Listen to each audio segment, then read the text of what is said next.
प्रिय विद्यार्थियों, उस दिन अपन ने इसमें जानकारी की थी व्यावसायिक संचार की डेफिनेशन और व्यावसायिक संचार के मुख्य घटक।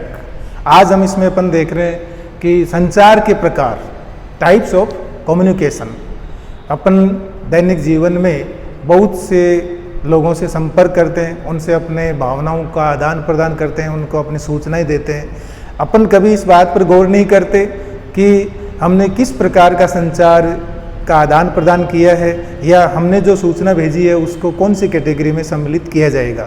लेकिन अपने पाठ्यक्रम के अनुसार संचार के विभिन्न प्रकारों की जानकारी हमें करनी होगी। और आपको एक बात और बता देता हूँ कि इनमें से आपके 2 नंबर वाले प्रश्न ज़्यादातर बनते हैं, कुछ आपके 7 नंबर वाले प्रश्न भी पूछे जाते हैं बार बार। तो अपन सभी को टाइम टू टाइम इनको देखते रहेंगे। सबसे पहले इनको मुख्य रूप से 5 आधारों पर आपके कम्युनिकेशन को डिवाइड किया जा सकता है या इसके प्रकार बताए जाते हैं। सबसे पहले संबंधों के आधार पर, अर्थात on the basis of relations. अपन जिससे संप्रेषण का काम कर रहे हैं या संचार सूचना देने लेने का काम कर रहे हैं, उससे हमारा रिलेशन कैसा है, उसके आधार पर आपके 3 प्रकार के संप्रेषण को बताया गया है। जैसे सबसे पहले औपचारिक संचार। औपचारिक संचार मतलब फॉर्मल रिलेशन। जैसे एक ऑफिसर एक अपने अधीनस्थ को कोई ऑर्डर देता है, अधीनस्थ से कोई सूचना प्राप्त करता है या अधीनस्थ को काम करने के लिए आदेश देता है, तो वो आपका औपचारिक संप्रेषण, औपचारिक रिलेशन कहलाएगा। नंबर 2 पे आपके है अनौपचारिक संचार। अनौपचारिक मतलब इनफॉर्मल। इनफॉर्मल मतलब जिसमें कोई पद, नियम, समय का ध्यान नहीं रखा जाता और एक व्यक्ति दूसरे व्यक्ति को किसी भी तरह की सूचना देता है या उससे कोई सूचना या संदेश प्राप्त करता है या अपनी भावनाओं को संप्रेषित करता है। इसका एक दूसरा पॉपुलर नाम और है इनफॉर्मल रिलेशन, इनफॉर्मल कम्युनिकेशन का अंगूरी लता या फिर ग्रेप वाइन कम्युनिकेशन। अंगूरी लता संप्रेषण को इनफॉर्मल संप्रेषण ही कहा गया है। और आपको एक बात और बता देता हूँ, परीक्षा के दृष्टिकोण से यह वेरी इंपॉर्टेंट है। परीक्षा में ज़्यादातर इसके बारे में पूछा जाता है कि what do you mean by grapevine communication या अंगूरी लता संप्रेषण। विद्यार्थियों, इस अनौपचारिक संचार का मीनिंग आप समझिए। वह संचार जिसमें किसी भी नियम, पद, समय आदि बातों को ध्यान में रखे बिना एक व्यक्ति दूसरे व्यक्ति से सूचनाओं का आदान प्रदान करता है, उसको हम अनौपचारिक संचार कहेंगे।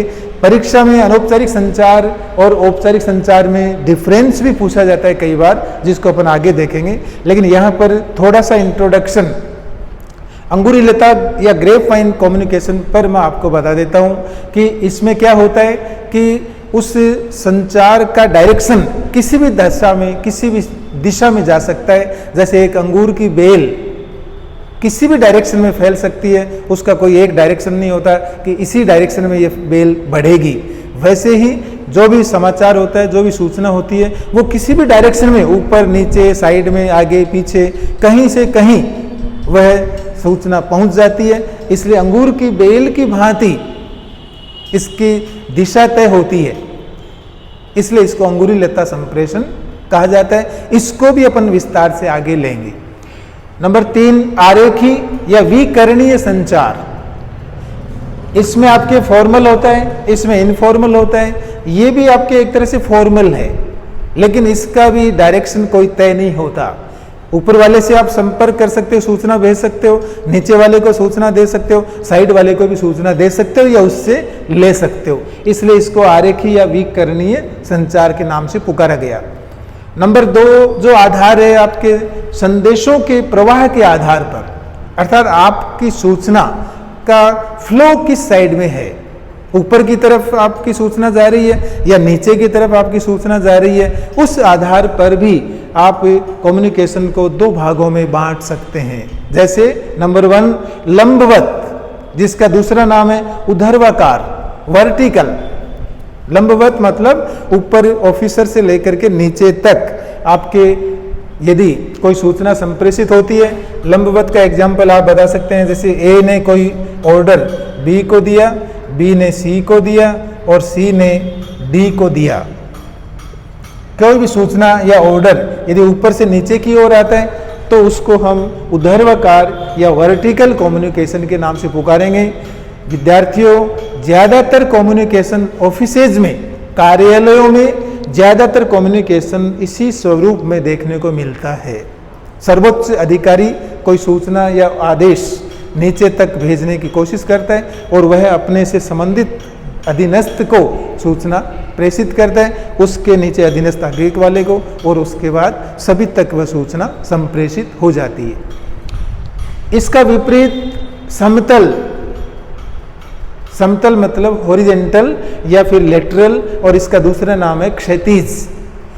दो या दो से अधिक अधिकारी जो समकक्ष बैठे हैं, एक ही स्वरूप में एक ही पद पर कार्य करते हैं, और यदि वो सूचनाओं का आदान प्रदान करते हैं तो उसको समतल या क्षैतिज या हॉरिजेंटल या लेटरल कम्युनिकेशन के नाम से पुकारा जाता है। सपोज यहाँ पर बी एक विभागाध्यक्ष है और टी भी विभागाध्यक्ष है, तो दोनों में जो कम्युनिकेशन होगा वह आपका लंबवत नहीं होगा बल्कि समतल या क्षैतिज होगा। टी अपने किसी और साथी को जेड के साथ में जो समकक्ष, जैसे ये क्रय प्रबंधक है, ये विक्रय प्रबंधक है, ये उत्पादन प्रबंधक है, यदि इन तीनों में किसी भी तरह का सूचनाओं का आदान प्रदान होता है, संदेशों का आदान प्रदान विनिमय होता है, तो उसको हम समतल या क्षैतिज कम्युनिकेशन के नाम से पुकारेंगे। फिर आपके प्रकृति के आधार पर, प्रकृति या स्वभाव या nature, on the basis of nature communication कितने प्रकार का होगा? 3 प्रकार का होगा। जैसे नंबर 1 संगठनात्मक संचार। संगठनात्मक संचार का अभिप्राय हुआ कि यदि एक संगठन से दूसरे संगठन में सूचनाओं का आदान प्रदान होता है, संदेशों का आदान प्रदान होता है, तो वो आपका संगठनात्मक संचार कहलाता है। जैसे एक कॉलेज से दूसरे कॉलेज में कोई सूचना भेजी गई, या आपके एक कंपनी से दूसरी कंपनी में, एक फर्म से दूसरी फर्म में, एक पार्टनरशिप फर्म दूसरे पार्टनरशिप फर्म को कोई सूचना संप्रेषित कर रही है, कोई संदेश संप्रेषित कर रही है, तो अर्थात एक संगठन से दूसरे संगठन को कोई भी सूचना भेजी जाएगी तो वह आपका संदेश, वह संचार संगठनात्मक संचार के नाम से पुकारा जाएगा। सूचनात्मक संचार का अभिप्राय हुआ कि केवल सूचना देनी है, उसके आगे का रिएक्शन का आपको कोई लेना देना नहीं है, केवल आपकी सूचना वहां तक पहुंच जाए, वो संचार आपका सूचनात्मक संचार कहलाता है। इसके 1-2 एग्जाम्पल्स आपको बता सकता हूं। जैसे आपके न्यूज़पेपर है, मैगजीन्स है, न्यूज़पेपर में अपने समाचार प्रकाशित हुआ, हमारे तक पहुंच गया, हमें सूचना मिल गई, बस वो कम्युनिकेशन वहीं पर कंप्लीट माना जाएगा।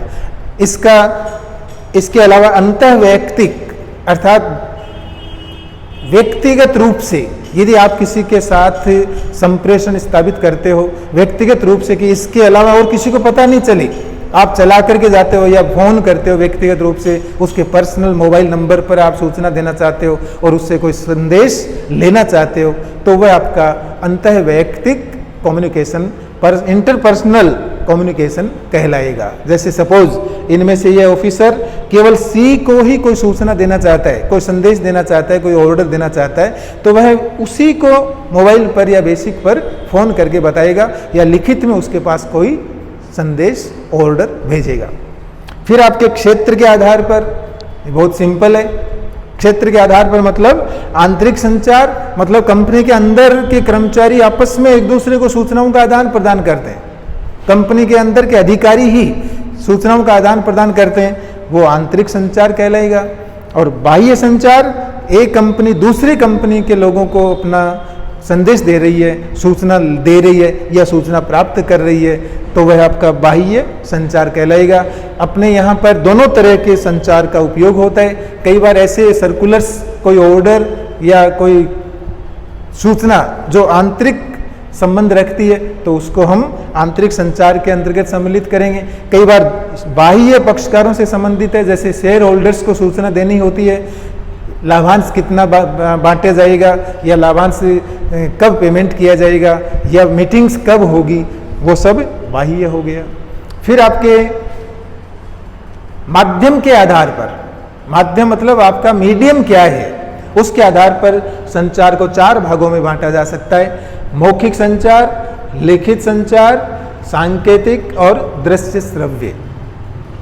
मौखिक संचार मतलब आपके ओरल, जिसमें आप संचार को केवल मुख से बताएंगे। जैसे एक नेताजी मीटिंग करते हैं, 500 या 100 लोगों को वो कोई सूचना दे रहे हैं, तो वो आपका मौखिक संचार कहलाएगा। दूसरा लिखित संचार। लिखित संचार मतलब आप लिख करके, शब्दों का उपयोग दोनों में होता है, लेकिन इसमें आपका लिखित होगा और इसमें मुंह से। अब इन दोनों पर परीक्षा में आपके प्रश्न पूछा जाता है, और वो किस रूप में पूछा जाता है वो बता देता हूं आपको मैं। इसमें दरअसल क्या होता है, इन दोनों में डिफरेंस पूछा जाता है, और इन दोनों को वर्बल कम्युनिकेशन के नाम से पुकारा जाता है। शाब्दिक,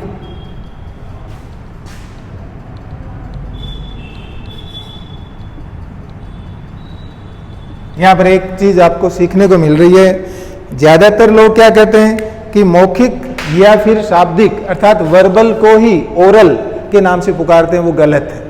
अर्थात जब वर्बल कम्युनिकेशन होगा तो उसमें ये दोनों सम्मिलित है, शब्दों का उपयोग दोनों में किया जाएगा।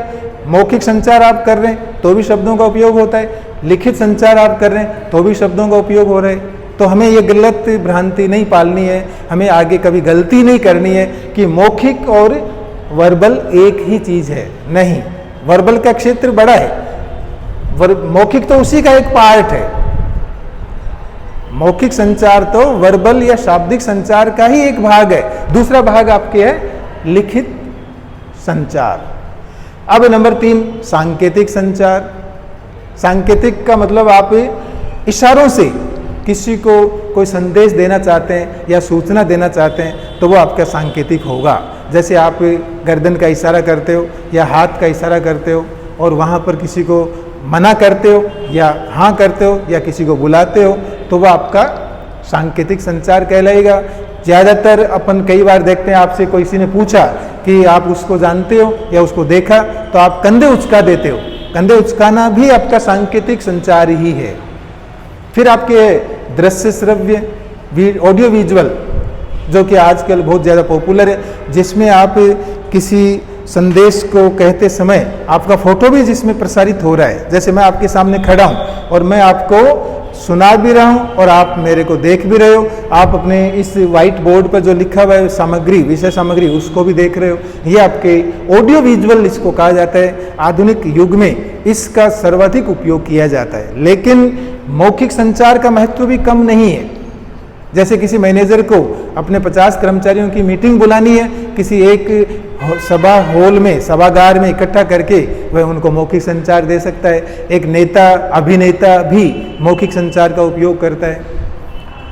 लिखित संचार, जब आप अपने संचार को गोपनीय बनाए रखना चाहते हैं कि भाई सबको इसका पता नहीं चले, तो आपका लिखित संचार आपको देना होगा, और आप जिससे समाचार, संदेश, सूचना प्राप्त करना चाहते हैं वह केवल वहीं तक सीमित रहेगा। अब इनके आपस में गुण दोष भी हैं। मौखिक संचार के अपने गुण हैं, इसके दोष भी हैं। लिखित संचार के अपने गुण हैं, इसके दोष भी हैं। 2-2, 3-3 आपको मैं बता देता हूं। जैसे मौखिक संचार, इसका भविष्य में कोई प्रमाण नहीं है कि आपने उससे कोई वार्तालाप की थी, उसने आपको सूचना दी थी, उसने आपको आदेश दिया था, कोई प्रूफ इसका नहीं है। इसलिए इसकी सबसे बड़ी कमी यही मानी जाती है। लेकिन इसका सबसे बड़ा फायदा क्या है, इसमें आपको तुरंत रिएक्शन का पता चल जाएगा। सामने वाले को आपने सूचना दी, आदेश दिया, उसके वह समझ में आया, उसका हाँ या ना आपको तुरंत विदिन सेकेंड्स में पता चल जाएगा। अति शीघ्र आप जान जाएंगे कि मेरे संदेश का उस पर क्या रिएक्शन हुआ, यस या नो, तुरंत आपको पता चल जाएगा। लिखित संचार, इसमें विलंब लगता है, इसमें आपको तुरंत पता नहीं चलेगा। वह उसको कई बार पढ़ता ही नहीं है, कई बार पढ़ करके फिर रख देता है, जवाब नहीं देगा, तो आपको यस नो का पता नहीं चलेगा, आपको हाँ ना की जानकारी नहीं मिलेगी। सांकेतिक संचार और मौखिक संचार दोनों एक साथ कई बार प्रयोग में लाए जाते हैं। जैसे एक नेताजी अपना स्पीच दे रहे हैं, मौखिक रूप से मीटिंग में काफ़ी लोग बैठे हुए हैं और वो अपने हाथों का इशारा भी करते हैं, साथ में तालियां बजवा देते हैं या अपने गर्दन उचकाते हैं, गर्दन को हिलाते हैं या फिर जोर से चिल्लाना, हाथ का इशारा करना। सांकेतिक और मौखिक दोनों का उपयोग संयुक्त रूप से कई बार देखने को मिलता है। ज़्यादातर आपके मौखिक संचार में सांकेतिक के बिना इसको प्रभावी बनाया जाता है। सांकेतिक संचार की सहायता से मौखिक संचार को प्रभावशाली बनाया जाता है। स्पीच देने वाला अपने चेहरे के हाव भाव दिखाता है, वो किसके माध्यम से? सांकेतिक के माध्यम से। ये टेक्नोलॉजी बेस्ड संचार है, ऑडियो विजुअल।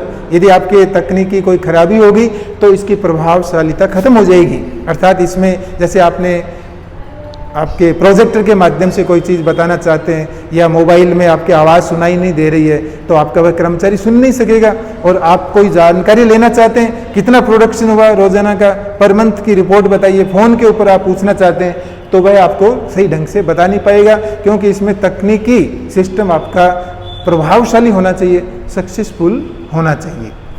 एक चीज़ आपको मैं यहाँ पर और बताना चाहूँगा, परीक्षा में आपके इनके ऊपर 2 नंबर का प्रश्न पूछा जाता है।